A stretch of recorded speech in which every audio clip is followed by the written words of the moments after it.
আল্লাহর উপরেই তাওয়াক্কুল, ভরসা করো, ট্রাস্ট রাখো, যদি ভিতরে ঈমান থাকে। সাহাবীদের দুই একজনের তাওয়াক্কুলটা চলে গেছে যে আজকে আমাদের সৈন্য সংখ্যা অনেক, সবার না, দুই একজন।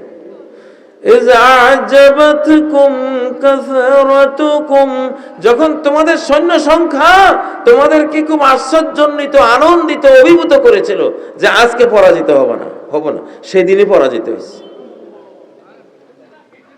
সেদিনে কি পরাজিত হয়ে গেছে সাহাবীরা। আল্লাহ নিজে ফেরেশতা পাঠিয়ে পরে ওই পরাজয় থেকে উদ্ধার করেছে।